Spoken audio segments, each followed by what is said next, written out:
Hello friends, welcome back to new video. ಶ್ರೀಯಸ್ತು ಶುಭಮಸ್ತು. ಜೋಗ ಮಾತು ಸತ್ಯವಾಯಿತು. ಶಾರ್ವರಿಯಿಂದ ಮನೆಯನ್ನು ತುಳಸಿ ಕಾಪಾಡ್ತಾಳ. ಶ್ರೀಯಸ್ತು ಶುಭಮಸ್ತು ಧಾರಾವಾಹಿಯಲ್ಲಿ ಮಹೇಶನಿಗೆ ಪ್ರಜ್ಞೆ ಬಂದಿದ್ದು ಮನೆಯಲ್ಲಿ ಸಂತಸ ಮನೆ ಮಾಡಿದೆ.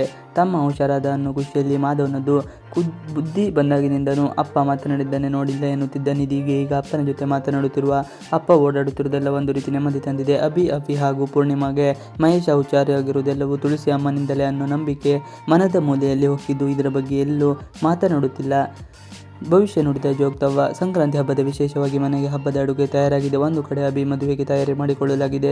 ಈ ಕೆಲಸಕ್ಕೆ ಮಹೇಶ ಕೈ ಕೂಡ ಸೇರಿದೆ. ಆದರೆ ಮಹೇಶನಿಗೆ ತಮ್ಮ ಬಿಸ್ನೆಸ್ ರೈವಲ್ರಿ ಆದ ಜನಾರ್ದನ್ ಮಗಳಿಗೆ ಕೊಟ್ಟು ಅಭಿ ಮದುವೆ ಮಾಡುತ್ತಿರುವುದು ಸ್ವಲ್ಪವೂ ಇಷ್ಟವಿಲ್ಲ. ಇನ್ನು ಇಂತಹ ಗೊಂದಲಗಳು ಇರುವಾಗಲೇ ಮನೆಗೆ ಜೋಗ್ತವ್ವ ಎಂಟ್ರಿ ಆಗಿದೆ. ಜೋಗ್ತವ್ವ ಮನೆಗೆ ಬಂದು ಮನೆಯಲ್ಲೇ ಇರುವ ಕಳ್ಳ ಇಡೀ ಮನೆಯನ್ನು ದೋಚಲು ಮುಂದಾಕಿದ್ದಾನೆ. ಮನೆಯವರಿಗೆಲ್ಲ ಅಪಾಯ ತರಲಿದ್ದಾನೆ ಎಂದು ಶಾರ್ವರಿ ಬಗ್ಗೆ ಹೇಳಿದ್ದು ಗರತಿ ಮನೆಗೆ ಬಂದಿದ್ದು ಈ ಮನೆಯ ರಕ್ಷಣೆ ಮಾಡುತ್ತಾಳೆ, ಎಲ್ಲವರನ್ನು ಕಾಪಾಡುತ್ತಾಳೆ ಎಂದು ತುಳಸಿ ಬಗ್ಗೆ ಹೇಳಿದ್ದಾಳೆ. ಶಾರ್ವರಿ ಬಗ್ಗೆ ತುಳಸಿ ಮನದಲ್ಲಿ ಅನುಮಾನ. ಜೋಗ್ತವ್ವ ಹೇಳಿದ ಮಾತುಗಳು ಹೀಗಿರುವಾಗ ತುಳಸಿ ಮನದಲ್ಲಿ ಅನುಮಾನದ ಭೂತ ಹೊಕ್ಕಿದೆ. ಶಾರ್ವರಿ ನಡೆ ಬಗ್ಗೆ ಮೊದಲಿನಿಂದಲೂ ಸಣ್ಣದಾಗಿ ಅನುಮಾನಗೊಂಡಿದ್ದ ತುಳಸಿಗೆ ಅನುಮಾನ ಹೆಚ್ಚಿದೆ. ನಂದಗಿರಿಗೆ ಹೋದಾಗ ಆರೈಕೆಯ ಬಗ್ಗೆ ಮಾತನಾಡಿದ ಶಾರ್ವರಿ ಮಹೇಶ್ ಹುಷಾರಾಗುತ್ತಿದ್ದಂತೆ ಅಲ್ಲಿ ಉಳಿದುಕೊಂಡಿದ್ದು ಯಾಕಿರಬಹುದು? ಅಲ್ಲಿ ಶಾರ್ವರಿ ಯಾವ ಹರಕೆಯನ್ನು ತೀರಿಸುತ್ತಿರಬಹುದು? ಮಹೇಶನನ್ನು ವೀಲ್ಚೇರ್ನಿಂದ ದುಡಿದ ಶಾರ್ವರಿ ತನ್ನ ಮೇಲೆ ಗೂಬೆ ಕೂರಿಸಿದ್ಯಾಕೆ ಎಂದು ಯೋಚಿಸುತ್ತಿದ್ದು ಅವಳಿಗೆ ಯಾವುದೂ ಅರ್ಥವಾಗುತ್ತಿಲ್ಲ. ಕಾರು ಖರೀದಿಸಿದ ಸಮರ್ಥಿಗೆ ಒಂದು ಒಳ್ಳೆಯ ಕೆಲಸ ಸಿಗಲಿಲ್ಲ ಎಂದು ಎಷ್ಟೇ ಬಯಸಿದರೂ ಅಭಿ ಮಾಡಿರುವ ಕೆಲಸಕ್ಕೆ ಎಲ್ಲೂ ಉದ್ಯೋಗ ಸಿಗಲಿಲ್ಲ. ಕೊನೆಗೆ ಸ್ವಂತ ಉದ್ಯಮವನ್ನು ಆರಂಭಿಸಲು ಮುಂದಾದನು.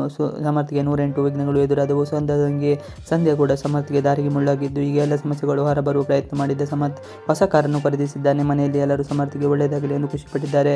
ಅಮ್ಮನಿಗಾಗಿ ಕಾಯುತ್ತಿರುವ ಸಮರ್ಥ್ ಹೊಸ ಕೆಲಸ ಪ್ರಾರಂಭಿಸುವ ಮುನ್ನ ಕಾರನ್ನು ತೊಳೆದು ದೇವಸ್ಥಾನದ ಪೂಜೆ ಮಾಡಿಸಬೇಕು ಎಂದು ತೆಗೆದುಕೊಂಡು ಹೋಗಿದ್ದಾರೆ. ಸಮರ್ಥ್ಗೆ ತನ್ನ ತಾಯಿ ತುಳಸಿ ಮೇಲೆ ಹುಸಿ ಕೋಪವಿದೆ. ಹಾಗಿದ್ದರೂ ಕೂಡ ಕಾರಿನ ಪೂಜೆ ಮಾಡಿಸುವ ವೇಳೆ ಸಮರ್ಥ್ ತನ್ನ ತಾಯಿ ತುಳಸಿ ಇಲ್ಲದಿದ್ದರೆ ಚೆನ್ನಾಗಿದ್ದಿಲ್ಲ ಎಂದು ಎದುರು ನೋಡುತ್ತಿರುತ್ತಾನೆ. ಸಮರ್ಥ್ ಮನಸ್ಸನ್ನು ಅರಿತ ತಾತ ತಮಾಷೆ ಮಾಡುತ್ತಾರೆ. ಅಲ್ಲಿ ತುಳಸಿ ಅಲ್ಲಿಗೆ ಬಂದ ಕೂಡಲೇ ಸಮರ್ಥ್ ಮುಖದಲ್ಲಿ ಮುಂದಾಸ ಬಿಡುತ್ತದೆ.